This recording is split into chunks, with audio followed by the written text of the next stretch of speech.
Are you stuck in a cycle and don't even know it?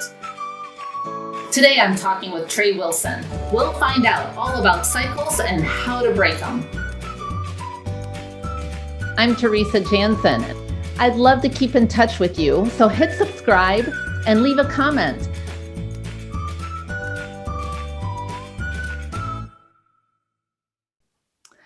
Welcome to Drawn Onward. I am your host, Teresa Janzen, and today my guest is Trae Wilson, and Trae is an author of a book called My Last 20. I'm really excited to hear more about Trae and her book. So welcome, Trae. Thank you. Thank you for having me. I'm very happy to have you here. And I'm just wondering, you're in Texas, right? Yes, I am. Okay, so if I were to come and visit you in Texas, which I love Texas because it's a nice warm part of the United States. If I were to come visit you and we were going to go somewhere that would show me the real Texas, where would we go and what would we do? I absolutely have no idea because I haven't seen all of Texas. You're not a Texas girl. So where do we need to go? I don't. You know what? I still have not found that out. Now, if I was in California, then I will have to say, "Hey, we're going to go over to San Francisco, do that." But Texas, I'm still learning Texas, and I'm still learning Houston. It's so big, yeah. And so, I have yet to even get to any monuments or national treasures or cute little finds in Houston just yet. For one, quarantine hit, and so So 2020 was my year to explore Houston. That was really my year to explore, and so because we haven't had the chance to explore, and things are just now opening up to the point where people can actually go and have a good time. I still don't want to just yet. So, I'll have to come and we can explore together. Exactly. Yes. So yeah, if you do come, we will hold hands together and go. Awesome. Great. Well, one thing I've heard, I don't know if you've heard this before, but I've heard that Houston is the most international city in the whole USA. Oh my goodness. It's so diverse. I think that's why I picked it. Because California is very diverse. And so that's what I was looking for. I was looking for diversity. And I didn't realize how diverse it is. It has a different little community. It has a Asian, it has a Hispanic, it has an Indian. I mean, it has different cultures that I'm definitely used to. Growing up in the Bay Area, you see it's a melting pot, I should say. And so if I want some good food, some good Indian food, I know where to go. And you know what I love the most, though, is that the more diversity I experience, the more I find similarity, Yes. Isn't that just amazing? It is. Well, so I love the idea of your book, which is a bit of a memoir, but a spiritual journey, isn't it? Yes. Yeah. Yes. And tell me, what brought you to even decide to write a book? It was 2019 or 18, and it was New Year's Eve, and I had just came back from out of town, and something said, "Stay home and read your journals." And so I've had like maybe 4 or 5 journals from 1999. I'm telling my age, from 1999 into present day. And so I went back through all of those, and they all mimicked one another. I didn't see any change. I had done a lot of growth, but my spiritual life had not changed.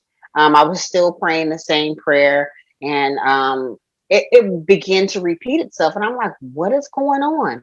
What am I doing wrong? Because I'm seeing the same thing over and over again. It was like I'm repeating a cycle. And so that's where it came from. And I just said, enough is enough.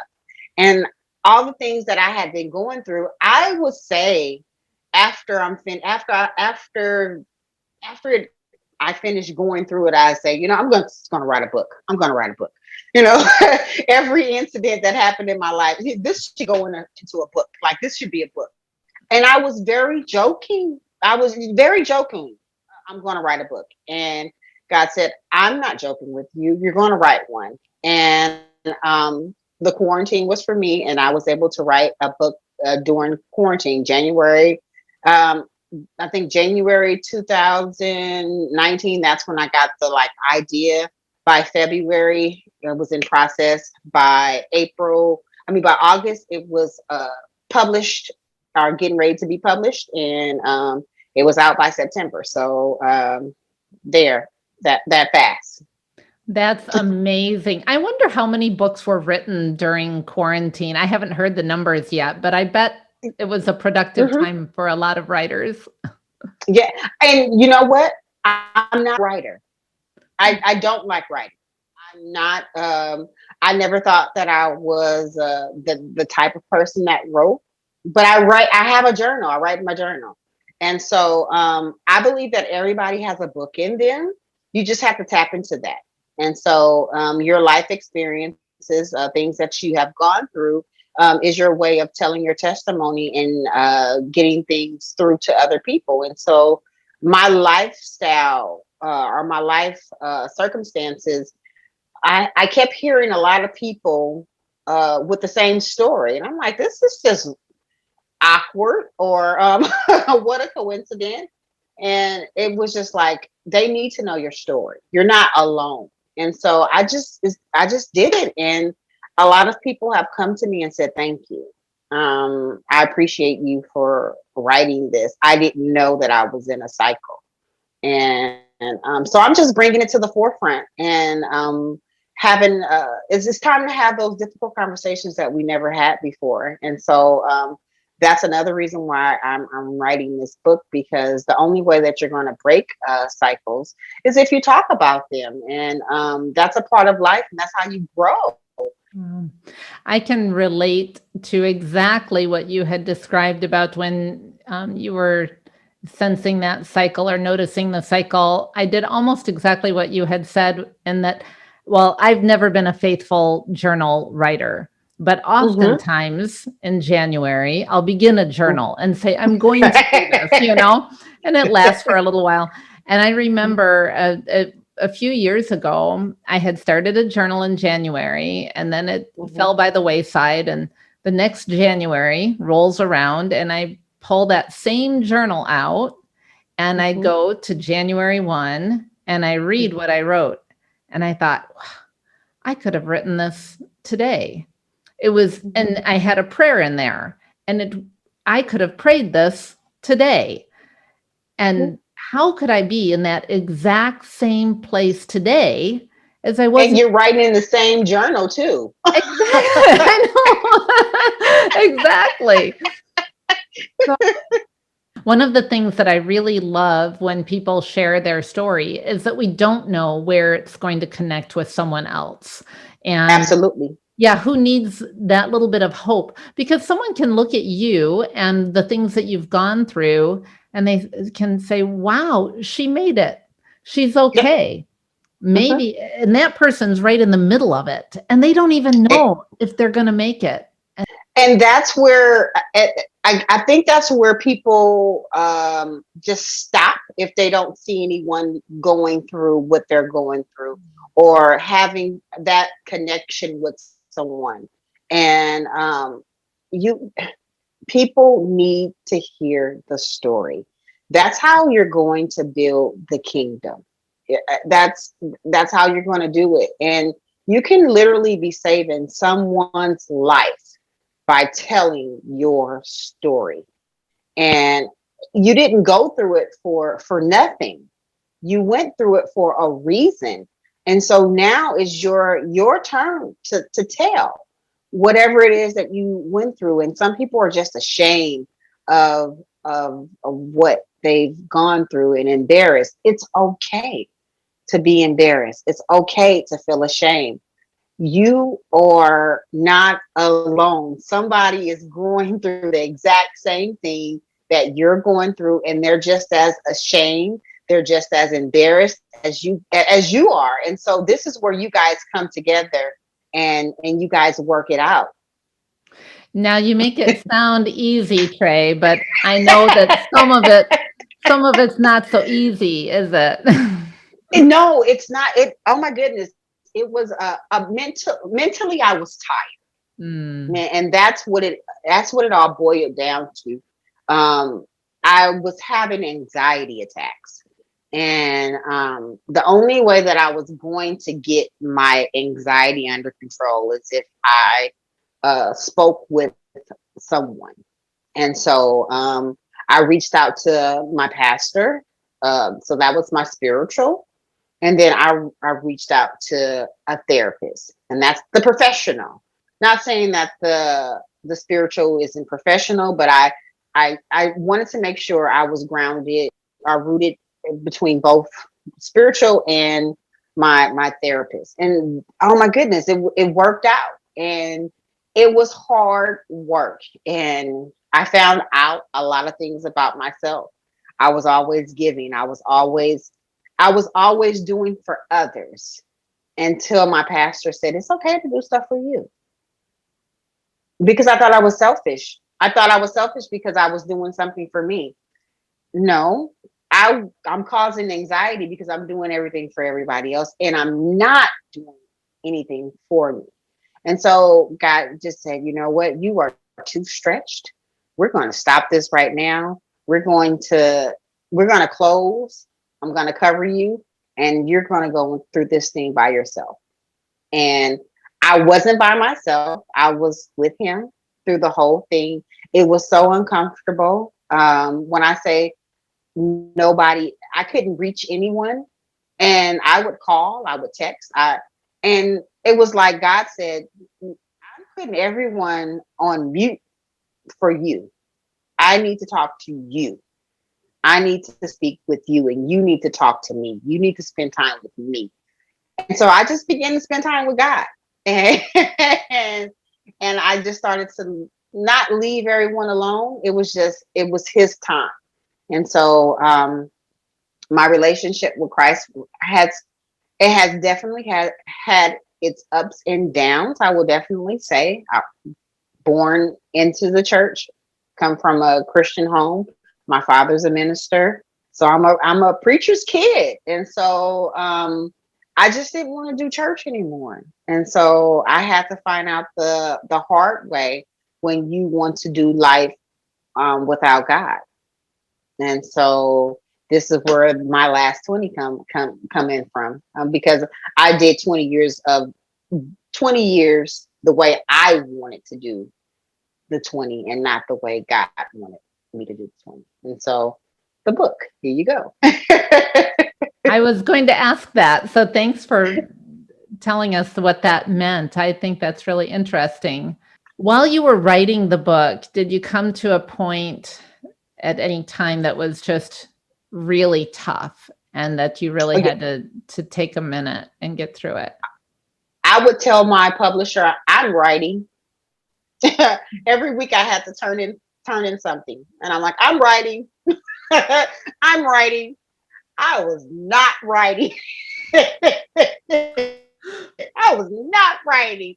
It was because I had gotten to an emotional point where I did not want to feel the emotions that I had to feel in order to write what I needed to write. I was afraid. I did not want to go back into that place. I didn't want to feel what I felt when it happened. And so as much as I tried to suppress, God was like, you have to release it. I can't give you anything else until you release it. And I prayed. I said, Lord, I don't know. No, I said, I'm afraid. I'm scared. I don't know what you want me to say. And I don't like how I feel reliving this story all over again. And he was like, all right, fine, I got you. That's all you have to say, you know. That's all you have to say is that you were afraid. you were scared and you didn't like the way it felt, and I would have fixed it. And so as soon as I prayed that prayer, bam, I was able to write. And I found myself just writing chapter after chapter after chapter. So tell me, now that you've gone through this experience of writing the book, dealing with all the emotions, letting God take you on this journey, what looks different today than it did before you started this process? Goodness, thank you for asking this, because I literally just noticed like a few weeks ago that my attitude towards life is different now. It's more on a positive. Everything is positive to me. And I have the choice. That's what I definitely have picked up. And I have a choice to wake up and be happy. I can make the choice to have an attitude. I can make the choice to not have an attitude. And so once I realized that everything is a choice and it can be good or bad, it was like, wait a minute, where did this happen? Like, when did I start identifying that everything is a choice? And it's like, I have so much power over my life, and I didn't realize how much I had. And I can either make it positive or negative. And you're right, it's not natural to be in those stuck places. If you're still writing in that journal from 2019, you are probably stuck. So there's a good test right there. That's a good one. But yeah, that's if you identifying with me, and go for it. Just reach out, do what you have to do, but break that cycle, and that generational curse that's over your family, because your mom, grandma, dad, grandpa may have all gone through the same cycle, and the parents, grandparents are not even speaking up about what they've gone through, and that's another reason why you are in the cycle, because the generations before you did not speak up. And so they just want you to find things out on your own. And that's not necessarily true. You can't find things out on your own. You need some type of help. And so, yes, if you find yourself repeating the pattern of your parent, your grandparent, you are definitely probably in a cycle that you have to break. So read my book, find out how I did it. That's awesome. And we do have to break those cycles. Yeah. Otherwise, it's just going to keep going to the next generation. And absolutely. Yeah. Someone has to take courage, take the step, right, face everything, and be the one to break it. And I'm so glad that it was you, Trae. Thank you. Thank you. You know, what's crazy is I have a little cousin who did the same thing. She finally broke the curse and got away.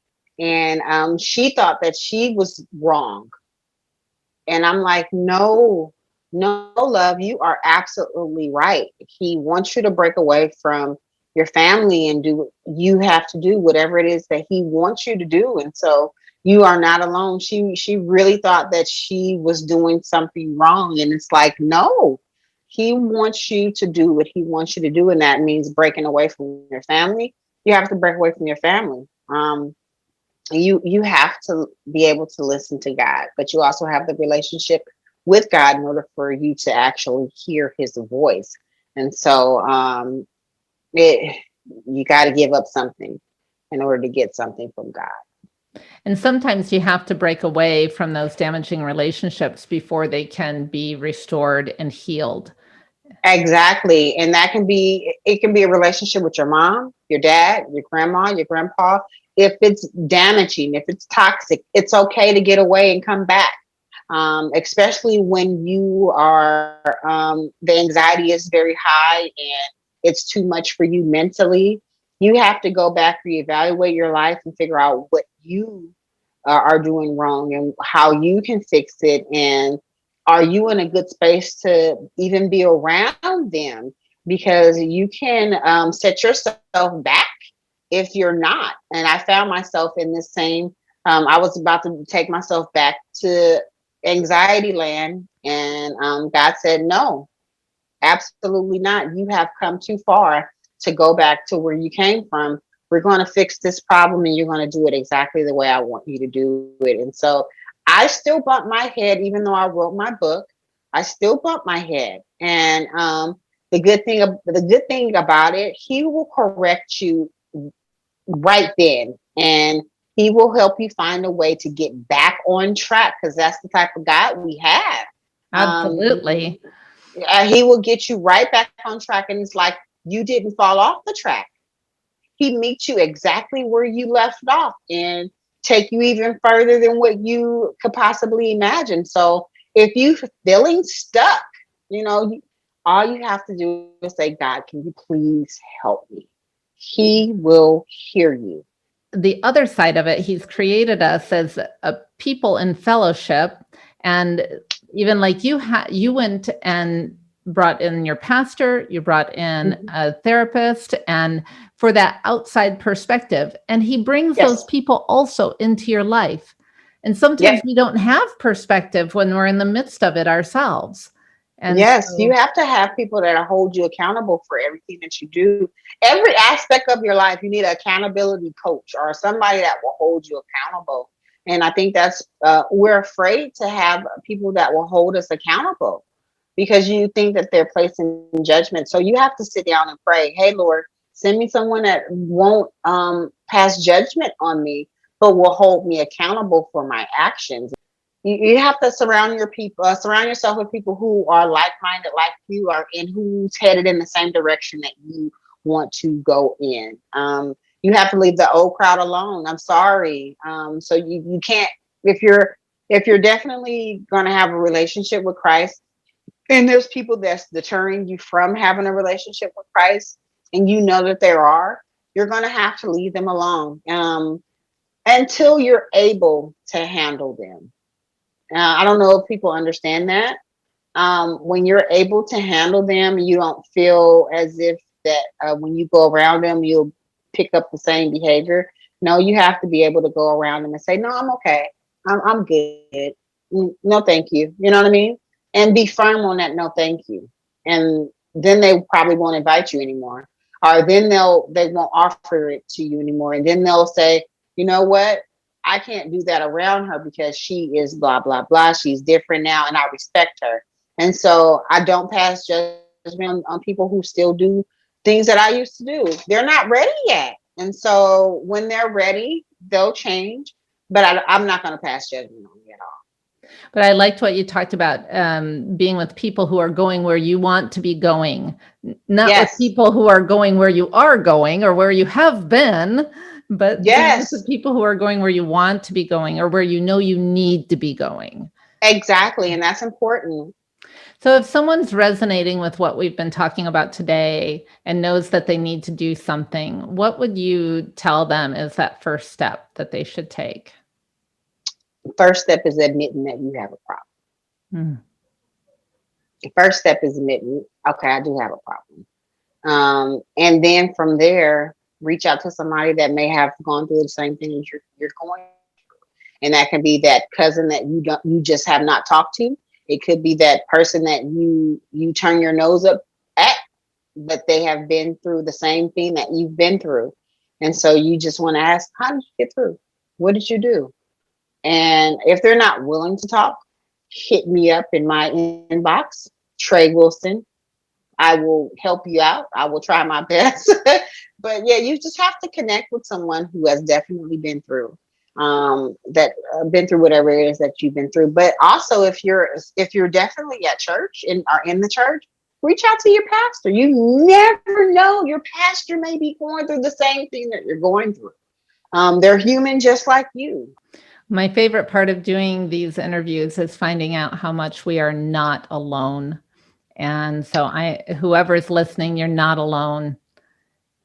And that's my story. That's what I want. I think I said that like one of my last pages in my book, that you're not alone. You're definitely not alone. It's somebody who's going through the exact same thing what you're going through. Can I mention one thing? Sure. Like I have a son who has autism, and I didn't find out. I found out in early 2000s.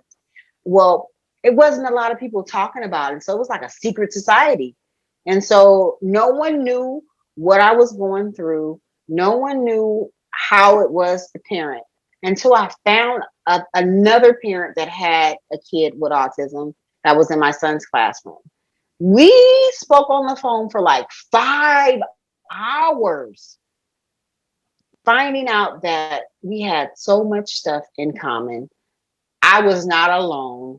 And we are like great friends right now. Our children have definitely graduated from high school on to college. And if it wasn't for her, I probably wouldn't not know as much as I know now. So I thank her, for, just reaching out or not being afraid. But I wouldn't have known unless she didn't say anything. That's the power of sharing our stories. And that's what you've done. And I'll tell you from from your book, people can relate to something in your story because girl, you have been through it. Thank you. I didn't realize how much I had gone through until I wrote it. I was like, wow, I really gone through a lot. Yes, exactly. And look at you. You're so together, and so you are the picture of hope for people, I'll tell you. I'm trying to keep it together. I do have my days where I just don't have it together. And I have to tell people, y'all need to help me get this together because I don't have it together today. Well, that's why we're in it together. When we don't have it together, we're in it together. Yes. Somebody's going to pull your chain and say, get it together, girl. That's right. So Trae, what's coming up next for you? Do you know, or are you just waiting for God to reveal that? Podcast is definitely where I'm going. I'm hoping to launch it in like early September, late September. And so that's the next thing that's for me. And maybe you'll get another book out of me or a devotional or something, but it's wherever God wants me right now. So if people want to keep track of your journey and hear about what's coming next, what's the best way for people to connect with you? My Facebook page, you can get me at Destined to be Blessed, and you can either at me at My Last 20, and that will pop up. You can go on to destinedtobeblessed.com and you can look me up. You can get my information. You can send me an email. I'll get it. You can give me a phone call. I'll probably get it. Leave a message, inbox me. Well, we will definitely be watching for that podcast and for maybe a book or maybe a movie or whatever God has in store. Whatever he has in store. Trae, it's been absolutely delightful to talk to you today. Thank you for spending this time and sharing your story. And really, I hope it's been an encouragement for anyone who is listening and saying, wait a minute, am I stuck? And, and then they can see what the difference is when you can get unstuck. You are so welcome. Thank you for inviting me. I appreciate you for giving me your platform and giving me the opportunity to share. And thank you for reaching out. I appreciate you so much. And I wish you nothing but the best over in Africa. Oh my goodness, I'm jealous now. You can come visit me. I want to come out. I really do. I really want to come to Africa. So maybe I will. I just don't know what part of Africa I want to go into, but I'm going to come to Africa. It's a big place, so there are lots of choices. Yes. All right. Thank you, Trae. Thank you. Drawn Onward is more than an amazing palindrome. It's a production of TeresaJanzen.com.